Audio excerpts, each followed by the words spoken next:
mulut Anda, di lidah Anda, di gigi Anda gigit pelan-pelan, Anda rasa seperti apa? Shall we begin? Halo Slimer, kita lanjutkan lagi. Untuk hari ini kita akan masuk ke how to stop craving ya. Anda tahu craving? Nggak bisa nggak makan itu. Anda sudah kenyang, tapi kalau ketemu makanan favorit Anda nggak bisa nolak, nggak bisa bilang enggak. Ya, Anda sudah tahu perut Anda sudah full, bahkan ya Anda sudah tahu five magic rule ya, berhenti di netral. Tapi kalau ketemu makanan yang Anda idolakan, Anda nggak bisa bilang enggak. Misalnya contohnya coklat, bakso, apalagi tiap orang beda-beda ya. Ini yang menyebabkan seseorang sulit melangsing ya. Ada 3 hal waktu itu dulu kita udah bahas. Salah satu dari compulsive overeating adalah craving. Nah, craving kita akan pahami apa itu craving, mengapa kita perlu mengatasi craving, dan juga bagaimana cara mengatasinya sekarang. Oke, pertama kita pahami dulu craving. Craving ini terjadi karena apa, teman-teman? Karena ada satu kondisi yang pernah terjadi dalam kehidupannya dia, sebuah pengalaman, experience mungkin. Dan terus kemudian ada faktor pendukungnya.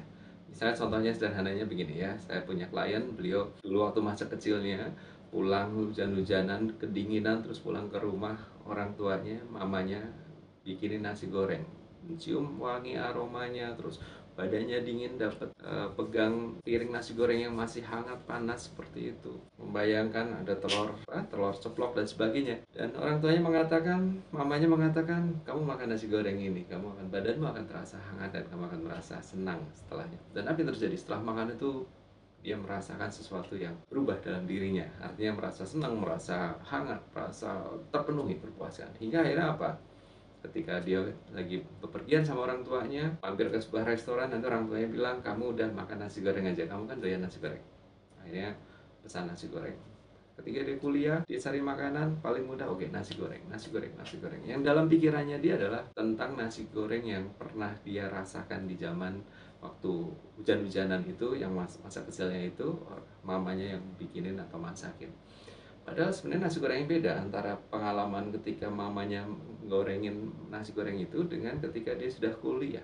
Ada ikatan, ada makna yang terjadi antara makanan tersebut, akhirnya tersimpan dalam pikiran bawah sadarnya, sehingga terus dicari. Dr. Ronald Ruden pernah melakukan sebuah penelitian ya di bukunya, di buku Craving Brain. Dia mengatakan bahwa seseorang kenapa dia ketagihan, karena biasanya ada, kalau istilahnya dia unescapable stress, ada stres yang belum rilis, belum lepas, hampir mirip sama emotional eating ya. Nah, kita akan coba kerucutkan bahwa ada satu siklus di mana ketika seseorang craving, ini akhirnya jadi overeating terus, karena dia nggak bisa stop ketemu makanan favoritnya dia. Siklusnya mulai dari sober itu craving without action, craving tapi sedang tidak ada aksinya. Misalnya contoh, dia cravingnya kopi, dia cravingnya bakso, tapi karena lagi meeting di kantor nggak mungkin dia bawa kopi, bawa bakso. Atau misalnya cravingnya di alkohol, nggak mungkin dia bawa botol alkohol ke ruang kerjanya ya. Jadi sober adalah craving without action. Terus kemudian ada triggernya itu bisa karena visual, auditory, kinestetik, olfaktory, gustatory, melihat, mendengar, mencium, atau mungkin ada stressor tertentu, habis selesai project atau ada project baru yang lebih berat lagi, ada trigger, akhirnya memicu pada apa? Addictive behavior. Ada perilaku yang terus menerus berulang-ulang, addictive behavior. Dari sober tadi ya, ada trigger. Nah, trigger ini akhirnya relapse, kambuh, kumat ya. Relapse ini membuat seseorang akhirnya kambuh terhadap ya alkoholnya, terhadap makanannya atau minumannya, akhirnya memicu pada addictive behavior. Ada perilaku yang terus berulang-ulang sampai akhirnya kembali sober. Misalnya Anda lagi makan bakso, oke, ditunggu orang di rumah, segera selesai, akhirnya pulang, kembali sober lagi. Atau Anda cravingnya adalah makan kuaci misalnya. Saya pernah punya klien yang seperti itu, kalau tidur dia harus makan kuaci, bahkan dia mengizinkan pagi hari itu rambutnya penuh dengan kulit kuaci atau kasurnya penuh dengan kulit kuaci, sedemikian dia dimakan oleh makanan ya. Orang craving itu seperti itu, dia kontrol, kendali di makanannya, bukan di dalam dirinya. Jadi artinya kita perlu menguatkan program dalam pikirannya, kesadarannya, pikiran sadar dan bawah sadarnya, supaya kontrol dan kendali ada di dalam diri Anda. Ada beberapa metode, ada beberapa teknik. Hanya saja untuk hari ini, untuk Anda, kita akan berikan teknik yang paling mendasar dulu, paling sederhana dulu, yaitu dengan cara apa? Istilah dalam NLP sebagai submodality change. Kita mengubah submodality dalam pikiran kita, visual, auditory, kinesthetic, olfactory, gustatory, terhadap makanan tersebut. Ya, nah, contohnya begini ya, silakan Anda ikuti apa yang saya contohkan. Bayangkan satu makanan, hadirkan makanan yang Anda itu favorit sekali makanannya. Boleh apa saja ya. Kalau saya misalnya dulu favoritnya adalah kacang bawang. Pernah juga dulu suka banget dengan apa? Cipang kacang ya. Jadi kacang yang ada gulanya itu di situ. Nah, karena orang tua saya dulu, bapak saya itu selalu kemana-mana tuh bawanya itu. Saya akhirnya kalau ikut bapak saya almarhum, saya selalu makan itu. Ada suatu sebuah kenangan, ada satu pengalaman yang menyenangkan, sehingga selalu pengennya itu terus dulu ya.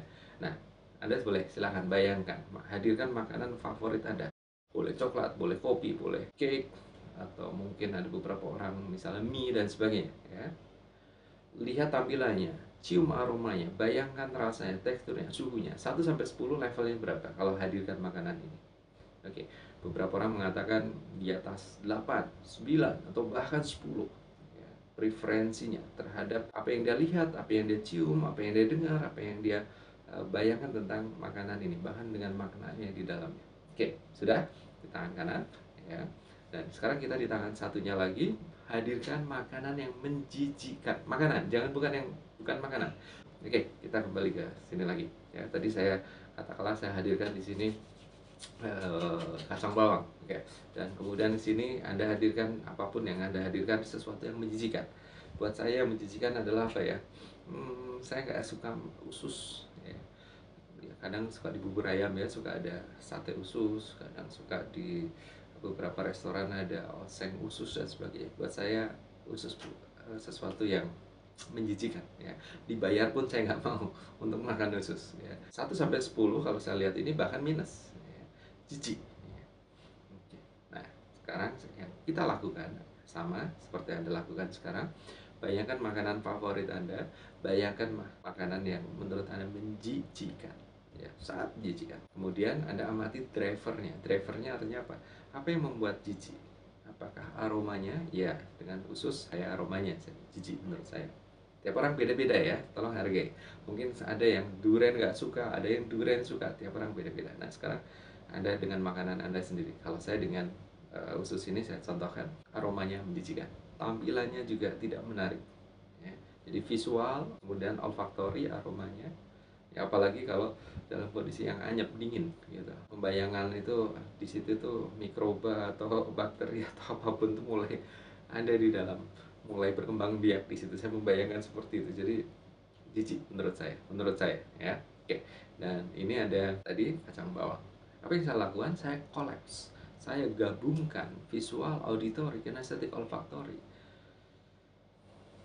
bahkan sensasi rasa ya, gustatory. Kedua makanan ini ketika digabungkan mungkin agak membingungkan ya. Boleh silakan Anda lakukan.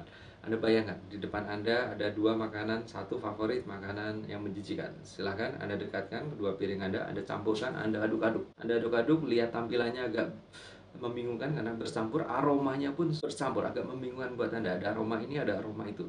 Kemudian rasanya, teksturnya, suhunya. Kemudian cium, sangat menjijikan. Dan kemudian ada gigit dikit, ini Anda bayangkan seperti apa, imajinasikan ketika Anda rasakan ada makanan yang menjijikan di mulut Anda, di lidah Anda, di gigi Anda gigit pelan-pelan, Anda rasa seperti apa, bahkan mungkin Anda seperti ada sesuatu yang ingin Anda muntahkan dari dalam diri Anda karena merasa semakin jijik. Tingkatkan, perkuat, perjelas sensasi rasa menjijikan tadi, perkuat, perjelas sensasinya, campur lagi makanannya tadi, cium aromanya, bayangkan rasa, bahkan membuat Anda semakin merasa mual, merasa jijik. Tingkatkan, perkuat, perjelas.